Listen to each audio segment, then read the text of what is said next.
muito bem-vindos, meus amigos queridos, minha gente amada. Vamos começar nossos estudos de hoje com o livro 12 Passos, Rumo à Paz Interior, da Peregrina da Paz. A gente está lendo o resumo, que é o segundo capítulo. Nós já vimos as 4 preparações e começamos a ver as purificações. É a segunda purificação, purificação dos pensamentos. Não basta fazer e dizer coisas certas. A gente também deve pensar coisas certas. Os pensamentos positivos podem ser influências poderosas para o bem, e os negativos podem fazer até com que você adoeça. Esteja certo de que não há situações conflitivas entre você e qualquer outro ser humano, já que você só pode alcançar a harmonia interior quando tiver deixado de encerrar em si mesmo pensamentos agressivos.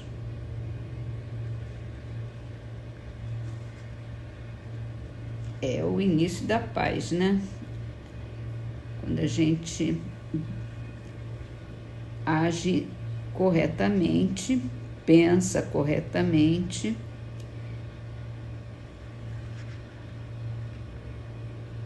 e deixa de guardar dentro de nós pensamentos agressivos. Então a gente já entra em harmonia dentro de nós, e aí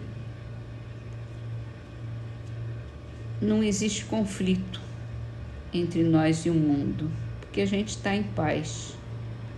A verdade é essa, porque o conflito nasce dentro da gente.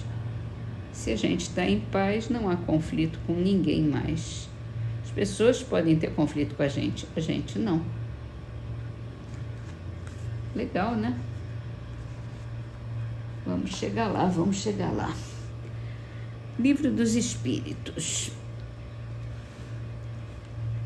A gente está falando da influência dos espíritos nos acontecimentos da nossa vida. E Kardec perguntou: os espíritos podem fazer com que os que lhes pedem riquezas as obtenham? Algumas vezes, como prova, quase sempre, porém, recusam, como se recusa a uma criança a satisfação de um pedido inconsequente. Kardec ainda pergunta: os espíritos que concedem esses favores são bons ou maus?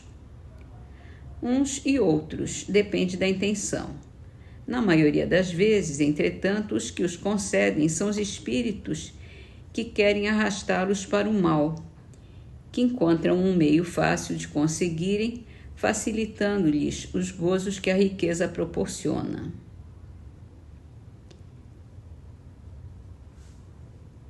Mas aí a gente tem que ponderar também que nada é feito por acaso, né? Principalmente em termos de riqueza, que é uma grande provação, se é permitido que a gente consiga essa riqueza, mesmo que ela venha a nos prejudicar ou que corra um sério risco da gente se perder com isso, é porque Deus permite, que está no nosso karma, na nossa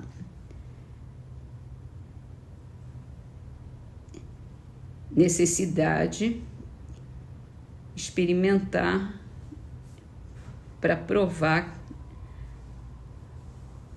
que podemos fazer bom uso da riqueza. Porque a riqueza mal dirigida, mal feita, mal gerida,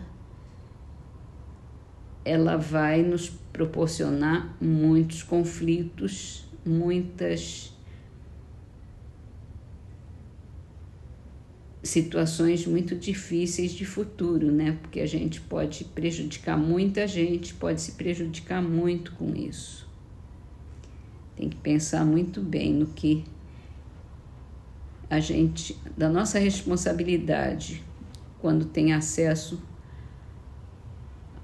a muito mais do que a gente precisa para viver. Vamos então para o Evangelho segundo o Espiritismo.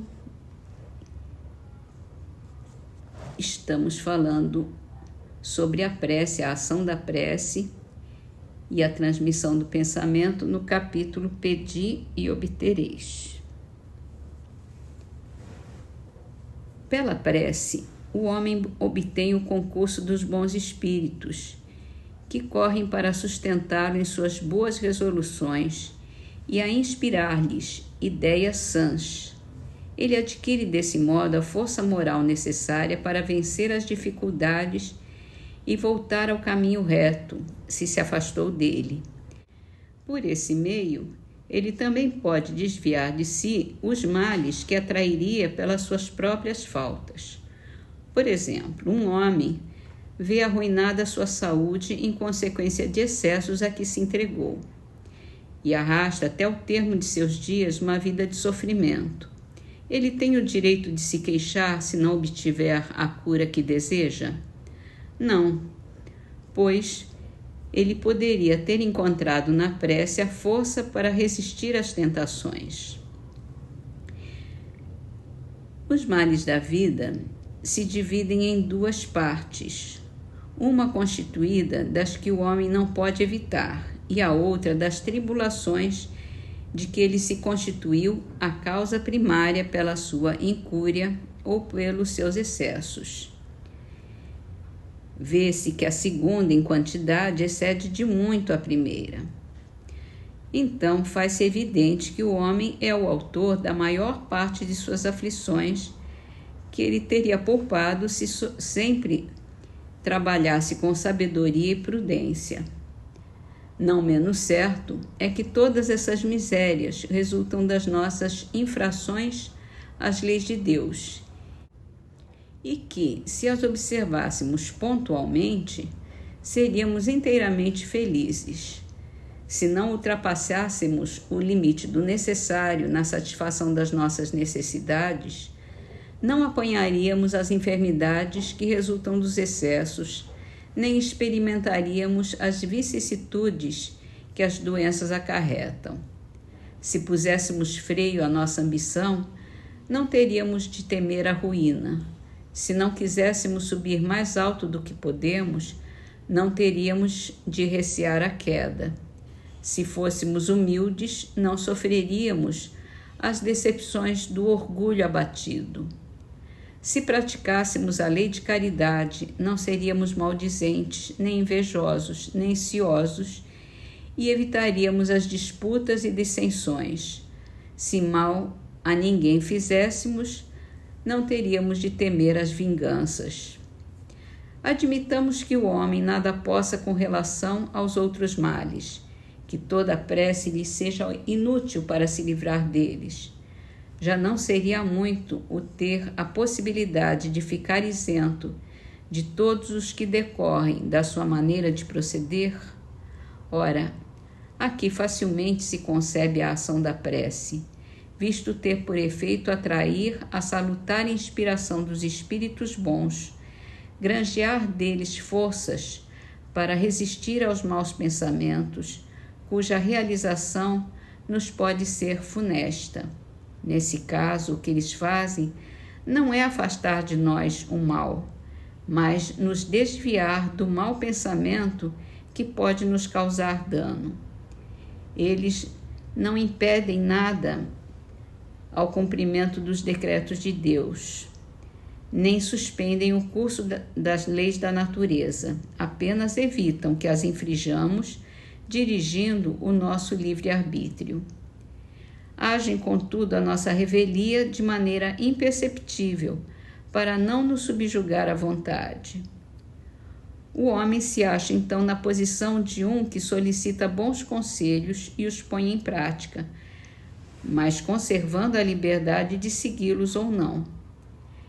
Quer Deus que seja assim, para que aquele tenha a responsabilidade dos seus atos e o mérito da escolha entre o bem e o mal. É isso que o homem pode estar sempre certo de receber, se pedir com fervor, sendo, pois, a isso que se podem, sobretudo, aplicar estas palavras: pedi e obtereis.